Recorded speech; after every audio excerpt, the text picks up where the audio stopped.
Bienvenue sur MedTalks, le podcast qui discute sans filtre des coulisses de la health tech avec des fondateurs du monde de la santé. Autrefois soignante pendant 10 ans au service des patients et des équipes, j'aide aujourd'hui les startups de la santé à être plus visibles et à booster leurs ventes grâce au SEO. Je m'appelle Naïma Rahal et je vous invite à plonger avec moi au cœur d'histoires et d'entretiens avec des fondateurs de startups qui révolutionnent la santé.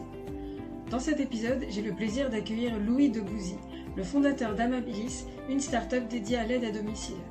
En 7 ans, il a transformé Amabilis en un acteur majeur du secteur, employant plus de 250 collaborateurs avant de vendre l'entreprise en 2022. Louis nous partage son parcours et les défis qu'il a surmontés, notamment celui de la gestion d'une entreprise en pleine croissance. Il nous raconte également son side project, l'Exit Club, destiné à accompagner les entrepreneurs après la vente de leur entreprise. Si vous appréciez cet épisode, n'hésitez pas à vous abonner et à le partager autour de vous. Bonne écoute! Hello, salut Louis, comment vas-tu? Salut Naïma, ça va très bien. Super. Merci de m'inviter. Avec plaisir, ça me fait super plaisir de t'accueillir pour cette reprise du podcast. Je suis contente de t'accueillir aujourd'hui parce que tu as eu un parcours assez intéressant, assez atypique. Tu as créé une start-up dans l'accompagnement à domicile des personnes qui ont besoin de divers soins. Et ça venait d'un besoin que tu avais constaté, on va en reparler ensemble. Ensuite, tu as eu l'occasion de revendre, donc ça aussi, ça va être un sujet hyper intéressant à aborder. Mais on va commencer par le début. Louis, est-ce que tu peux te présenter un peu et nous raconter un peu ton histoire autour d'Amabilis? Ouais, moi j'ai 33 ans, j'ai créé du coup cette première société quand j'avais 23 ans et voilà, l'idée c'était de créer un peu le service que j'aurais aimé avoir quand j'étais moi-même client de ces différentes structures. J'utilise un fauteuil roulant depuis maintenant une dizaine d'années et c'était une galère de trouver des gens fiables et de confiance. Ok, donc c'est vraiment ton expérience qui a fait que tu t'es dit je vais me lancer parce que je pense apporter une meilleure solution. Ouais, totalement. Ouais. Ok. Est-ce que tu as eu des doutes au démarrage? Est-ce que tu t'es dit la santé c'est quand même, ou le monde de l'accompagnement à domicile c'est assez contraignant? Est-ce que tu as eu des doutes? Ouais, j'ai eu des. Alors, désolé pour nos auditeurs, je suis enrhumé de ouf, donc désolé pour ma voix. Ouais, j'ai eu des doutes. Comme ça, si je te réponds un peu au débeauté. Je fais pas 3 niveaux de doute. Le premier, c'est d'abord, je viens pas vraiment d'une famille d'entrepreneurs, donc créer sa boîte, c'était pas forcément le truc le plus naturel. Le deuxième doute, c'était plus en rapport avec l'aide à domicile. Effectivement, c'est une galère de trouver des gens, c'est people intensive, et donc est-ce que je vais réussir? Donc en gros, pour t'expliquer, moi j'avais mis en place moi-même mes recrutements, mes process de sélection, etc. Et ça marchait bien. Donc je me dis, si ça marche pour moi, pourquoi ne pas le faire pour les autres, tu vois? Donc ça, c'était vraiment l'idée. Mais évidemment, on sait pas quoi. Est-ce qu'on va réussir à trouver des gens? C'est pas des produits. Donc forcément, c'est pas forcément naturel de se dire on va faire un business qui dépend à 100% de gens. Et le troisième doute ou niveau de doute, c'était quoi? C'était plutôt le côté réglementaire. Tu vois, on était déjà à l'époque en 2014 quand je commençais à y penser dans un délire réglementé de ouf pour avoir en gros on était soumis à agrément. Ça a changé de nom, mais c'était en gros une licence de taxi par département. Donc c'était très complexe d'abord de demander l'agrément et puis ensuite de l'obtenir. Demander parce que le dossier était pas très compliqué mais interprété différemment en fonction du département où tu étais. Et donc tu devais comprendre un peu les subtilités de chaque département et puis ensuite essayer d'obtenir l'agrément, quoi. Est-ce que tu peux nous redétailler un petit peu pour les auditeurs l'activité d'Amabilis en termes d'accompagnement à la personne? Vous vous placez sur quel créneau? C'est du transport, du soin, quel créneau? Ouais, nous c'était de l'aide à domicile, donc c'était auxiliaire de vie. Mhm. Et donc on travaille pour des personnes handicapées, personnes âgées. On avait 2 types de prestations, des prestations de nursing, toilette, habillage, et des prestations de confort, donc les courses, les repas, l'accompagnement, etc. Ok. Et du coup, pour revenir à ta précédente réponse, comment tu as fait pour surmonter ces freins, surtout au niveau réglementaire ou en termes, on va dire, entre guillemets, de contraintes administratives? Comment tu as géré tout ça? Si je reprends les 3 niveaux de doute, le premier, l'entrepreneuriat, c'était pas évident. Dans ma famille, c'était pas un truc naturel, etc. En plus, moi, j'avais fait Sciences Po, donc tout le monde me disait, mais pourquoi t'as fait Sciences Po pour lancer une boîte? T'avais pas besoin de te casser le cul, machin, tout le monde. Alors, c'est un truc qui me brûlait, tu vois. C'était vraiment une flamme, quoi, qui était vraiment, enfin, tu vois, mon intuition me hurlait de faire ça, donc je l'écoutais.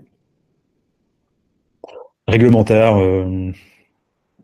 pareil, tu vois, je me suis résigné à faire les dossiers, demander, me plier aux exigences, aux subtilités administratives, etc.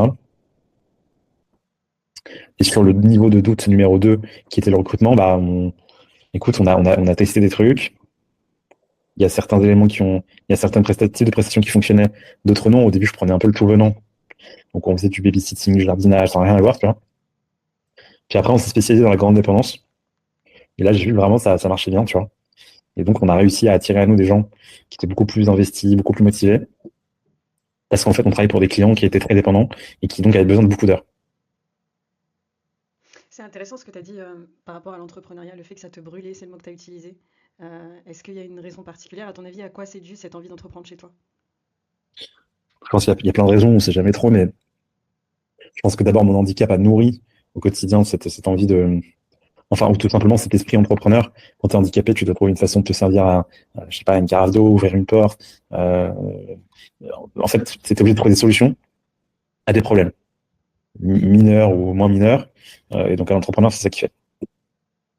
Donc, je pense qu'il y a ça. Puis après, il y a mon entourage familial, il y a mon beau-père qui m'a transmis des valeurs de travail, d'exigence, d'ambition, ma grand-mère qui croyait beaucoup en moi. Enfin, voilà, je pense que c'est un ensemble de choses, quoi. Mon handicap, mon entourage, euh, mon handicap qui du coup m'a nourri dans ce truc-là, mais aussi qui du coup j'ai envie de guérir, j'ai envie de financer la recherche. Et à partir de l'âge de 14-15 ans, j'ai compris que il fallait financer, il fallait de l'argent quoi, pour financer la recherche et que c'était plutôt en entreprenant. Tu On penses gagnait qu'on... pas. C'est intéressant ce que tu dis. Est-ce que tu penses qu'on est un... Est-ce que tu penses que qu'on est un meilleur entrepreneur si on a cette notion d'argent? Moi, je suis très américain dans ce truc-là. Oui, je pense qu'il faut être obsédé par la thune. En fait, on est comme des putains de l'athlète. On dit à Léon Marchand, oh non, mais le chronomètre, on s'en bat les couilles. Genre, non, bah non. Léon Marchand, il est obsédé par le chronomètre. Bah, nous, c'est pareil. Si t'es pas obsédé par l'argent, c'est que t'es pas entrepreneur. Genre, je sais pas ce que t'es, tu vois, mais t'es un exécutant, mais t'es pas un entrepreneur. Est-ce que dans ton rapport à l'argent, c'est intéressant ce que tu dis? Est-ce que c'est vraiment lié au fait que tu avais des projets qui dépassent l'entrepreneuriat, comme tu vois, contribuer à la recherche médicale et ce genre de choses? Ou est-ce que c'est parce que pour toi, la rentabilité, c'est vraiment le garant de la survie d'une boîte? Bah, en fait, je pense que faut se trouver un but. Moi, c'est guérir, donc financer la recherche. Donc, faire des boîtes et gagner de l'argent, tu vois. Mais, et je pense que ce but-là, ultime, je sais pas si c'est Nietzsche, quoi, ou moins philosophiquement parlant, c'est Anthony Bourbon plus récemment, ou un autre mec, je sais pas si c'est Simon Sinek, qui parle du why, mais je crois que, à la base, je crois que c'est Nietzsche qui parle de ça. Trouver son pourquoi, son but dans la vie, tu vois. Et c'est sûr que si t'as un but de ouf, en fait, toutes les merdes du quotidien, tu vas pas les voir.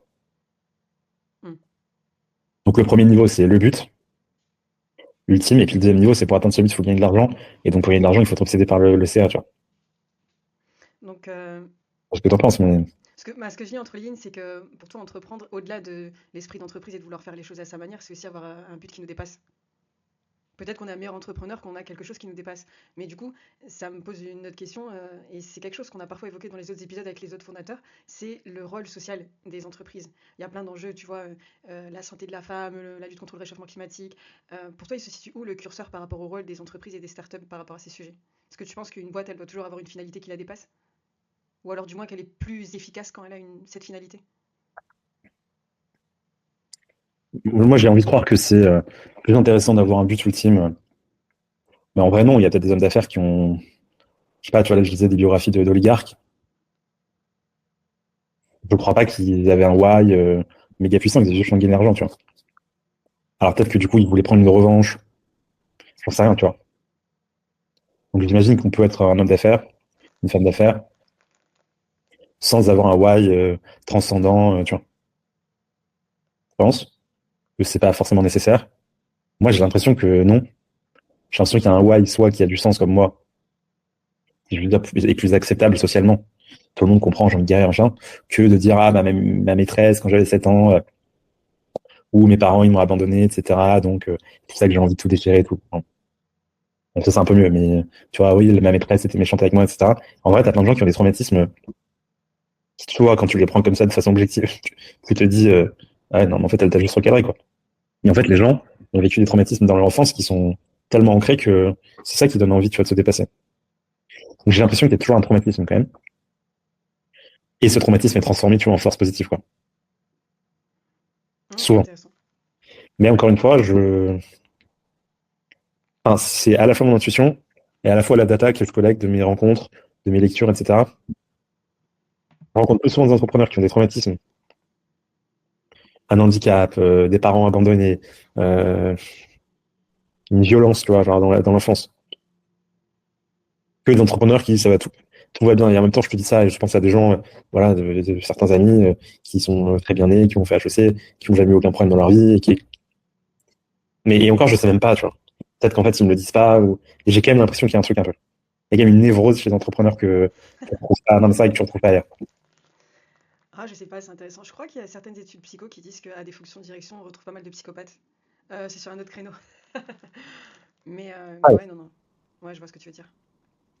Donc, tu Euh, vois, t'as un truc comme ça. Et puis pour répondre à ta question, est-ce que l'impact et tout, ça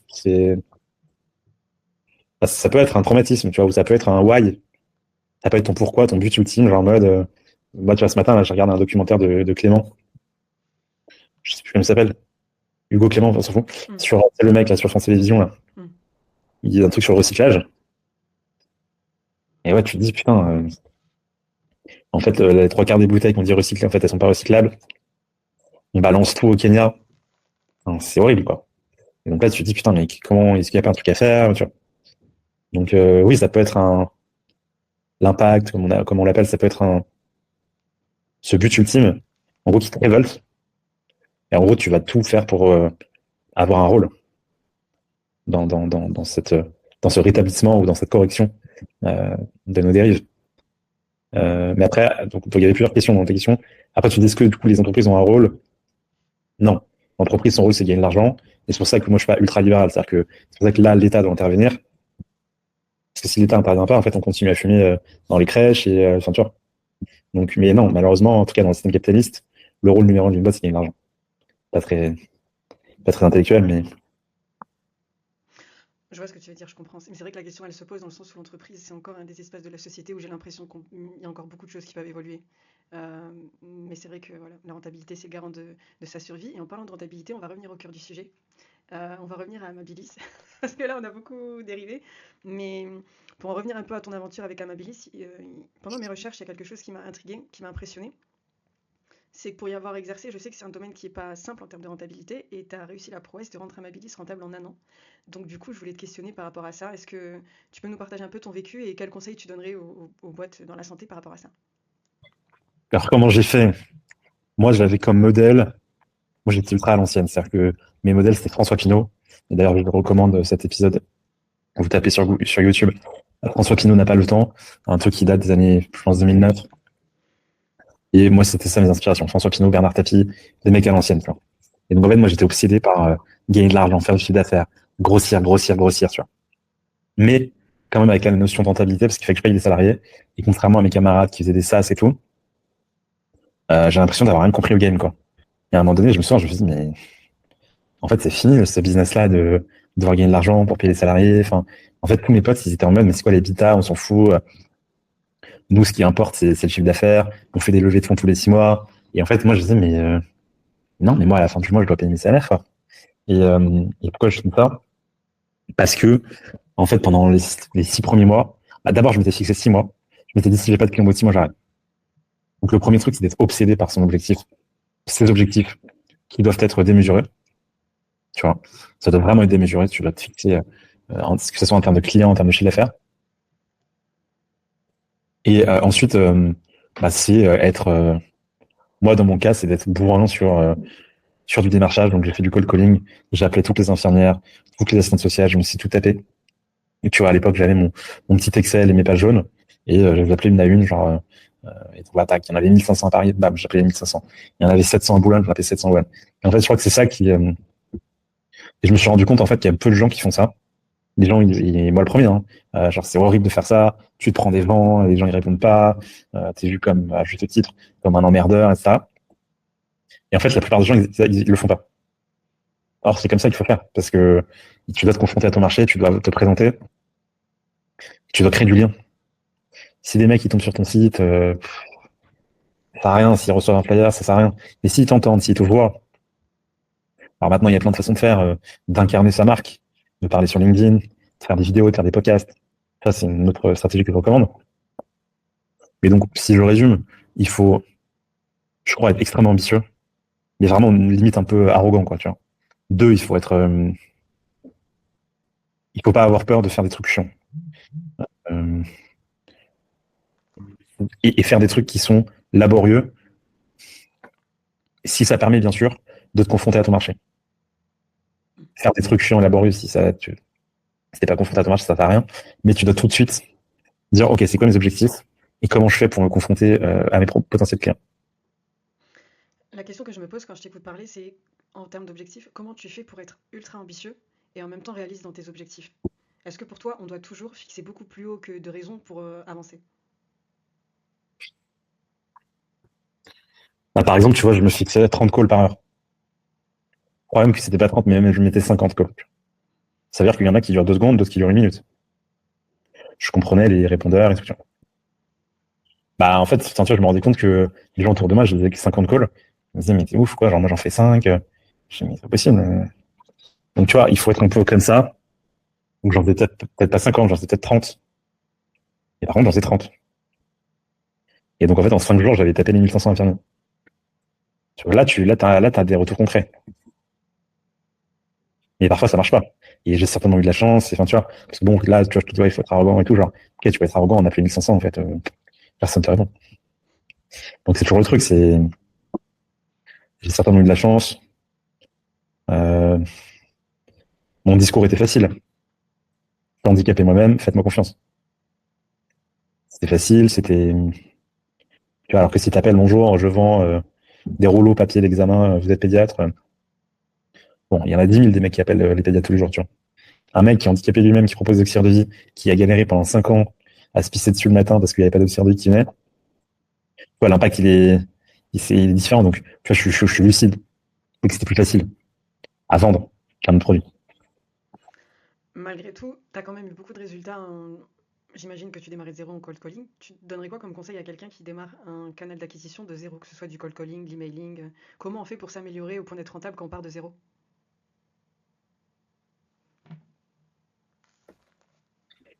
Bah, moi, tous les matins, enfin, moi, j'étais vraiment le cliché, hein. Les gens, ils peuvent trouver ça ridicule, et c'est certainement ridicule, mais je me tapais des vidéos de développement personnel, des passages de films que j'adore, enfin, où, tu vois, genre vraiment, je me mets tous les matins. Et ensuite, moi, mes commerciaux, je leur faisais regarder, tu vois. Et j'avais téléchargé des vidéos, j'ai fait des montages. Donc, le conseil, c'est de se motiver. Et je me dis, il y a un truc un peu comme ça, il faut partir à la conquête, quoi. Hmm. Donc, mon conseil serait en vrai, c'est de travailler son mindset. C'est un peu ridicule de dire ça, hein, mais les athlètes, ils taffent énormément leur état d'esprit. Je vois ce que tu veux dire. Euh, T'as le travail, genre se taper 30 calls par heure. Et pour avoir la motive de coller 30 personnes par heure, il faut te mettre dans un truc de guerrier, arrogant, débile. Ouais, je suis le meilleur, je vais tout niquer. Genre, c'est ridicule, hein. Mais moi, en tout cas, moi, c'est comme ça que j'ai fait, ça a marché comme ça. c'est ce qui permet d'encaisser les noms. C'est ce qui permet d'encaisser les noms. Quand t'as des noms, tu l'encaisses par ton envie, par ton ambition débordante, qui en fait va noyer ces noms. Mais tes noms aussi, tu peux. Ça, c'est Guillaume Boubèche qui dit ça. Qui dit qu'il y a 2 ou 3 points, lui, comment il fait, enfin, qui utilise. Il y en a un, c'est en gros, il relie des feedbacks positifs. Donc, ça fait du bien et ça annule le nom. Et le deuxième, c'est quoi? C'est de se rappeler la vision. Pourquoi tu fais ça? Tu vois, pour gagner de l'argent. Mais pourquoi je gagne de l'argent? Pour financer la recherche. Mais pourquoi tu fais financer la recherche? Pour guérir. Là, tout de suite, la nana qui t'a embrouillé. Tout, voilà, Ah ouais, mais t'imagines la image qu'elle m'a dit, tu vois, sans droit. Et tu vois, je peux t'en parler pendant 1 heure. Ah ouais, mais t'imagines, elle m'a dit ça, nanana, machin. On s'en branle. C'est quoi le projet? Ça sert à quoi de parler de ça pendant 1 heure? Tu vois? Donc, quand tu prends du recul, donc ouais, je dirais, c'est trois trucs. C'est un, ton ambition, tes feedbacks positifs, et puis la vision, quoi. En parlant de vision, il y a un sujet que j'aime bien aborder dans les épisodes, c'est les doutes, les moments compliqués de la boîte. Donc j'allais te poser cette question. Quand tu développais, quand tu gérais Amabilis, est-ce qu'il y a eu des moments où tu t'es dit, voilà, est-ce que tu t'as tout re-questionné? Est-ce que tu as des souvenirs comme ça à nous partager? Écoute, on a tendance à garder que le positif, donc ouais, il y a certainement eu des moments durs. Je crois que les moments les plus durs, c'était quand tu déçois un client, quand tu déçois un collaborateur, et ensuite, je dirais le troisième point, donc un client, deux collaborateurs, trois, ouais, les trahisons un peu. Enfin, moi, j'avais 23 ans quand j'ai créé ma boîte, je viens d'une famille de gauche où tout le monde est gentil, on est bienveillant, on est machin, les trucs, où, enfin, voilà, on peut. Les gens sont bons par nature. On est vachement en mode Rousseau, quoi. En mode Rousseau, tout le monde est gentil. Et en fait, non, tout le monde n'est pas gentil. Il y a même des gens qui sont très méchants. Et quand tu découvres ça à 23, 24 ans, qu'en plus, moi, enfin, sans faire ma psychanalyse, bon, bah, tu vois, j'ai mon handicap, j'ai perdu mon père qui a 49 ans, j'ai perdu mon beau-père qui avait 39 ans d'un cancer foudroyant, un truc. Enfin, tu vois, alors, j'ai vécu des trucs violents, quoi. Ben, voilà, ma mère qui habite loin, qui est partie de Paris, enfin, bref.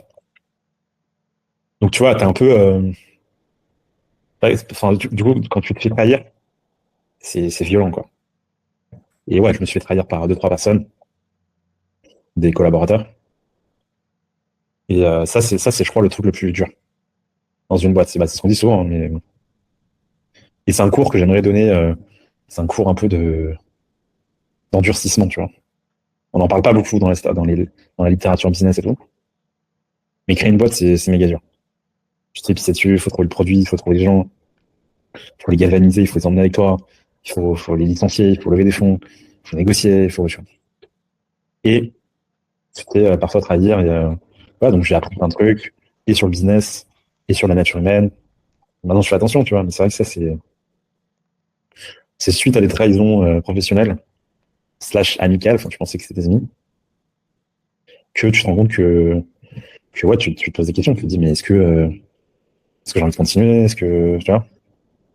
Et peut-être que j'ai vendu aussi, notamment, je sais pas trop, enfin, rien, peut-être, inconsciemment, dû à une trahison comme ça, affreux, terrible, qui peut-être m'a un peu dégoûté, j'en sais rien. J'allais te demander comment tu as géré ça en fait. J'allais te demander comment on fait pour réaccorder sa confiance quand on a été trahi par exemple par un collaborateur ou par un ami. Est-ce que ça impacte le futur de la boîte? Mais du coup, de ce que je comprends, ta position, ça a été de revendre et de tourner la page. Non, mais je te dis ça, c'est une question que je me suis posée, mais je n'impute pas cette trahison, enfin, je n'explique pas à la vente mon envie de vendre par cette raison, tu vois. Je me suis posé la question à un moment donné. Non, j'avais envie de vendre un pour l'argent, deux pour la stimulation intellectuelle, et trois pour un ensemble de choses, dont peut-être ce truc-là, tu vois. Mais c'était pas le main, c'est pas la principale raison, tu vois. Donc non, pour te répondre, je pense que j'aurais dû prendre soit un coach, soit une psy, tu vois, ce que j'ai pas fait. Et c'est d'ailleurs pour ça que j'ai créé ce club là qui s'appelle Exit.club, que je fais en side. C'est justement pour parler. C'est un club qui accueille que des entrepreneurs qui ont vendu leur boîte. Et justement, c'est pour parler notamment des répercussions psy et émotionnelles consécutives à la vente. Chose que j'aurais aimé trouver quand j'ai vendu ma boîte. J'ai pas trouvé de communauté comme ça, de gens qui pleuraient dans leur 300 mètres carrés. Et donc non, pour te répondre, je pense qu'il faut s'entourer. Je me suis rendu compte qu'en fait, 80% des entrepreneurs vivaient un truc comme ça. Enfin, bon, là, on change un peu de sujet, mais enfin, en gros, une sorte de dépression un peu post-exit.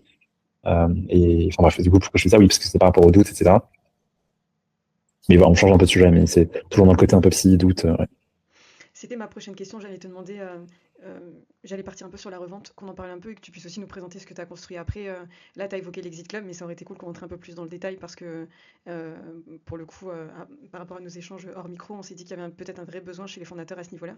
Est-ce que tu peux peut-être pour nous revenir un peu sur la revente, les raisons qui t'ont amené à revendre, comment ça s'est passé concrètement, peut-être tes conseils pour une revente, et puis derrière, on embrayera un peu plus en détail sur l'Exit Club.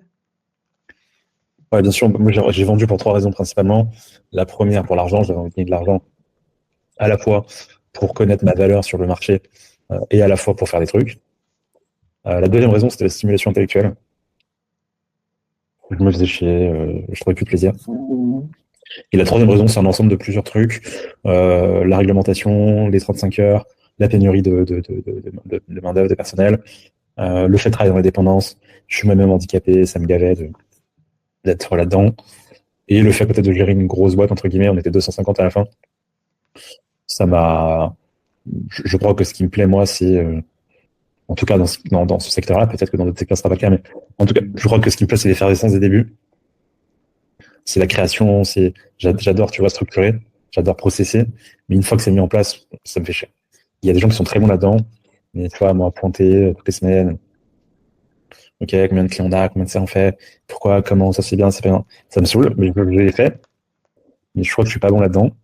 Je suis pas bon dans le fait de créer, dans le fait de processer, de structurer, de mettre en place, tu vois, un wiki, une bible, tu vois, interne au truc, genre mettre des process, hein, voilà. Je crois que je suis moins bon après, ou je m'épanouis moins. Dans les trois raisons principales. Et au niveau de la revente, du coup, comment ça s'est passé? T'en gardes quel souvenir et quel conseil pour les fondateurs qui souhaitent revendre? Conseil que je donne, c'est quand même bien de prendre un banquier d'affaires. Ce que je n'ai pas fait. Le banquier d'affaires, il sert à deux choses. Un, à cadrer, et deux, à mettre du rythme. Quand tu achètes une boîte, quand tu vends ta boîte, bah t'as plein d'allers-retours. C'est un peu comme quand tu vends un appart, tu vois. Et encore, c'est plus compliqué qu'un appart parce que l'appart, tu fais l'audit assez rapidement. Ta boîte, t'as plein de trucs à voir, bref, t'as plein d'allers-retours. Et donc, en fait, ça peut vite, les échanges peuvent vite, tu vois, s'éterniser, enfin, prendre du temps. Et donc, voilà. Et donc, le banquier, lui, non seulement il va cadrer, il va dire, OK, il me faut 1, 2, 3, et il me faut 1, 2, 3, le 15. Et on ne disait pas de réponse, il relance. Tac, machin, tout ce que je faisais, mais qui est peut-être moins lourd à gérer quand tu le délègues évidemment à un banquier. Donc mon conseil serait quand même de prendre un banquier d'affaires. Euh, non, moi j'ai été assez honnête avec les acheteurs potentiels. En fait, nous, on nous avait approchés à plusieurs reprises. Donc en fait, moi j'ai recontacté tous les gens qui nous avaient contactés, tu vois, qui nous avaient appelés. Et je leur ai dit, écoutez, bah maintenant je réfléchis à vendre. Bon. Alors, bon, pourquoi je te dis ça? Parce que oui, parce que moi j'étais assez honnête avec eux.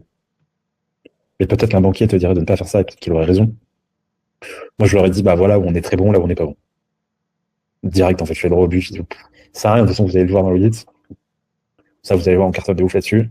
Là, par contre, on n'est pas bon, on n'a pas bien structuré, ou il y a un risque, ou tu vois. Donc, moi, en tout cas, ce qui a marché, c'était être transparent. Dire, voilà mon prix, ça, le prix en dessous duquel je ne peux pas aller. Et un conseil, peut-être aux gens, serait de prendre un banquier. Avant de passer à l'Exit Club, je me posais une question entre ces deux questions. Est-ce qu'aujourd'hui, tu t'imaginerais à nouveau refonder une startup dans la santé? Faut jamais dire jamais. On m'a proposé, en plus, de pouvoir m'accompagner, notamment financièrement, sur des projets d'envergure que j'avais. L'objectif, c'était de créer un groupe de santé et donc de proposer en fait un one-stop shop de la dépendance avec en fait un numéro pour auxiliaire de vie, matériel médical, soins infirmiers, appartements, etc. Donc bon, j'ai toujours ça dans un coin de ma tête, mais parfois après, je me rappelle des raisons qui m'ont poussé à vendre et je me dis ouais, mais ok, mais bon. Donc du coup, pour te répondre, jamais dire jamais. J'ai financé là un truc dans la santé, alors que j'ai justement plus trop envie d'y aller. Mais bon, c'est un mec que j'aime bien et qui fait une app. Je sais pas si on peut en parler, ça s'appelle Family Relais. Family Relais. Et c'est un truc un peu qu'on avait essayé de développer en interne, donc qui aide les aidants. Donc il y a un vrai potentiel business. C'est pas une association, c'est pas un truc à impact, je sais pas quoi. Il se trouve que techniquement, ça a un impact, mais il y a un vrai potentiel business et il y a un sens. Tu vois, donc, trop bien. Donc pour te répondre, je vais me dire jamais. Peut-être financer des boîtes, peut-être un jour me relancer, j'en sais rien. D'accord. Mais en tout cas, peut-être pas dans un truc où il y a beaucoup de salariés, tu vois. On va reprendre un petit peu la chronologie d'Amabilis. Donc, tu revends. Qu'est-ce qui se passe ensuite? C'est quoi le quotidien d'un fondateur qui a revendu? Alors dans mon cas, il y a une période de 6 mois de transition. Mhm. Donc tu accompagnes pendant 6 mois le repreneur. En l'occurrence, moi j'étais salarié en CDD de la société du repreneur. Et sur un poste de, je sais plus quoi, directeur d'un truc. Directeur, enfin, peu importe, exécutif. On s'en fout en fait, c'est un titre pour dire que tu es toujours dans le truc dans l'opérationnel. Et donc bah, progressivement, je passais la main, je sais pas, tu vois, tous mes points hebdomadaires. Bah, c'était plus moi qui les faisais progressivement, donc je passais la main à mon ou mes repreneurs, tu vois, le mec qui s'occupait de la région sud. Bah, du coup, c'était lui qui s'occupait de mon point que j'avais le lundi à 10h avec mon directeur d'agence à Marseille. Pareil à Rennes, pareil à Montpellier, pareil à Lille, tu vois, et pour chaque ville. ou chaque département. Enfin bref, en fonction de comment chaque boîte est organisée, mais donc je passais la main, quoi. Et voilà, hein, ça dure 6 mois, parfois plus. C'est souvent plus, mais moi j'avais négocié 6 mois. Voilà, je voulais pas rester plus longtemps, quoi. Et c'est souvent, par contre, franchement, pour avoir rencontré beaucoup d'entrepreneurs depuis ces 2 dernières années là, c'est très rare les fois où. Si, il y en a quand même. Je dirais que sur 10 entrepreneurs, sur 10, il y en a peut-être 2 ou 3 qui me disent ouais, c'était cool d'être resté. Il y en a plutôt 7 ou 8 qui me disent horrible. Horrible, on a resté 1 an, 2 ans, c'était affreux. Donc ouais, ça je comprends pas trop l'intérêt même des acheteurs à demander à rester. Enfin, ça n'a aucun intérêt. Le mec il est cramé, il est en bout de course, il en a marre, il passe à autre chose, ça rien. Donc ouais, donc je pense après tout se négocie et puis tu peux argumenter quoi, genre en fonction de. Psychologiquement, qu'est-ce qui t'a amené à construire Exit Club? On en a un peu parlé en micro. Comment tu t'es senti quand tu as vendu la boîte et explique-nous un peu ta démarche aujourd'hui et ce qu'il en sort actuellement. Je me suis senti comme une merde. Quand tu vends ta boîte, c'est comme si tu te coupais un membre. Parce que quand tu as passé 7 ans, 10 ans, 20 ans, 30 ans, ta boîte, c'est une extension de ton identité, quoi. Donc évidemment, quand tu vends ta boîte, t'es plus rien, quoi. T'es plus rien, ou en tout cas, une jambe en moins. Tu me diras, je suis en fauteuil roulant, donc ça me sert à rien, mais c'est ce que je veux dire, t'as compris, quoi. Tu passes de tout à rien, quoi. C'est-à-dire que, en plus, étant entrepreneur, euh,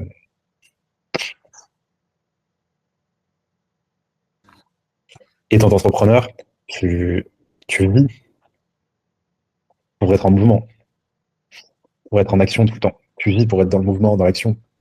Et moi, dans mon cas, je passe de 250 salariés à zéro du jour au lendemain. T'as plus de téléphone, t'as plus de mail, t'as plus rien. T'as plus d'ambition, t'as plus de but, t'as plus cette pression. Et moi, en tout cas, ça a été très dur à vivre.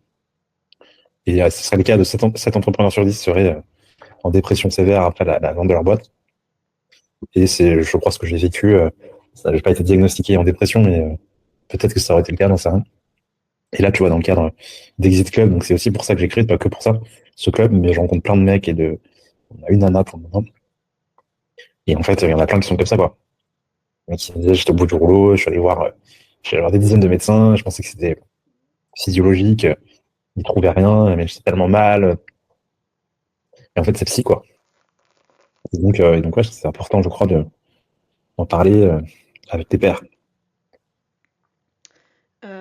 On arrive à la fin de cet entretien, donc je vais te poser les 3 questions que je pose à tous les invités en fin d'épisode. Aujourd'hui, où est-ce que tu imagines l'Exit Club dans 5 ans? Ouais, l'Exit Club, alors c'est pas c'est pas un business, hein, c'est vraiment un side que je fais. Mais ouais, dans 5 ans, même d'ici à la fin décembre, j'aimerais qu'on soit une centaine. Et oui, si tu me demandes dans 5 ans, ah oui, que ce soit un club global, international, avec des gens qui ont vendu leur boîte et qui se retrouvent. Et voilà, un club vivant dans lequel on se retrouve régulièrement autour de dîners, autour d'événements. Un club qui permet de générer de la valeur, sur intellectuelle, financière. C'est ce que j'aimerais pour l'Exit Club, ouais. C'est ce que je te souhaite.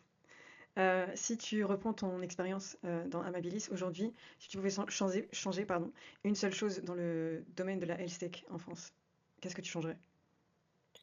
La réglementation, notamment au niveau des 35 heures, qui sont pas du tout adaptés au secteur. Hmm, ok.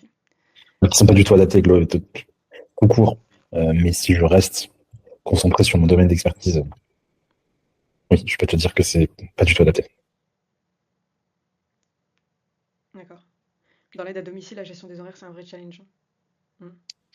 C'est un vrai challenge parce que d'abord, tu travailles pour des gens dépendants, donc tu travailles pas pour des machines.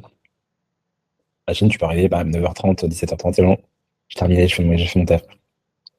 Non, on a des gens qui sont dépendants.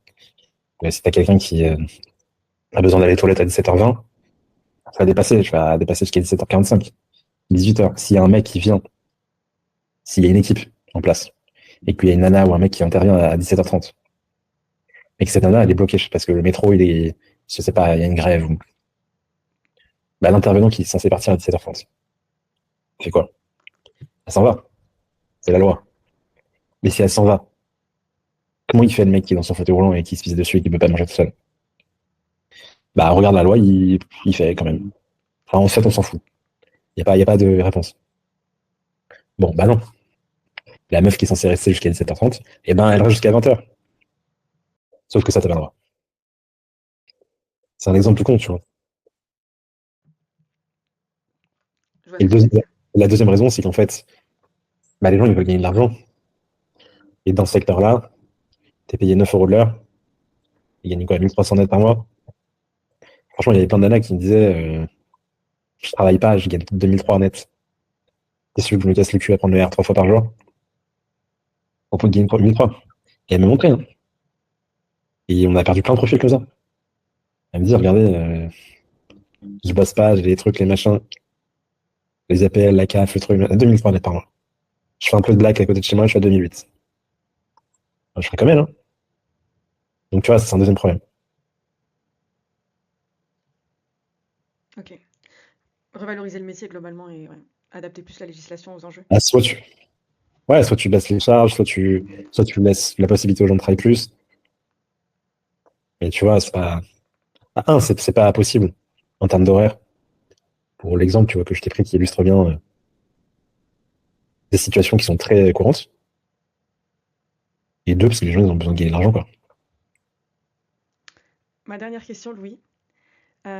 Si tu discutais avec un entrepreneur qui commençait son aventure de zéro, tu lui donnerais quel conseil? Deux choses. La première, qui trouve un moteur qui va le guider. Et donc ce moteur, il faut le chercher dans des traumatismes de l'enfance, dans des traumatismes pas forcément vécus dans l'enfance. Ça peut, je te parlais de mon beau-père qui est décédé à 39 ans. Ah, tu peux avoir 25 ans et voir ton père mourir d'un cancer. Ça peut être un déclencheur. Et ça peut être aussi, on nous parlait tout à l'heure du climat, une rencontre, le visionnage d'un documentaire, ça a révolté. Ça, c'est le premier truc. Enfin, c'est la première question de poser, c'est comme mon drive, quoi, c'est mon moteur. Pour trouver le moteur, souvent, franchement, ce que je vois, hein, c'est très souvent, mais voilà, je suis pas un parrain des affaires, hein, mais il y a un truc quand même. Les meilleurs entrepreneurs que je rencontre, il y a une névrose, il y a un truc. Et deuxièmement, la première question, c'est un truc, c'est par rapport à toi. Là, on s'en fout, c'est quoi ton projet, tu vends des chaussures, tu veux créer une usine, tu veux faire de la tech, on s'en fout. C'est quoi ton moteur à toi? C'est ça la première question.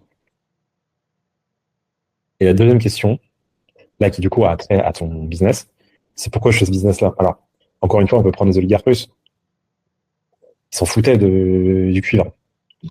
Bon, donc j'imagine que oui. Et en vrai, c'est ce qu'on essaie un peu tous souvent de faire. Ah, vas-y, on cherche des idées business, machin et tout. Et en vrai, peu importe un peu l'idée, tu vois. Tant que ça nous rapporte de l'oseille, on est content. Mais ce que je constate, c'est moi, c'est comme ça que j'ai fait ma première boîte. Et c'est ce sur quoi je construis mes trucs.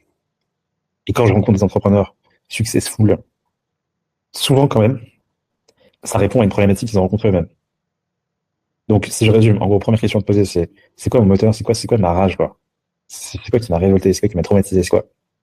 Je veux prouver un truc, je veux réparer, corriger, tu vois, une dérive, CF, le climat.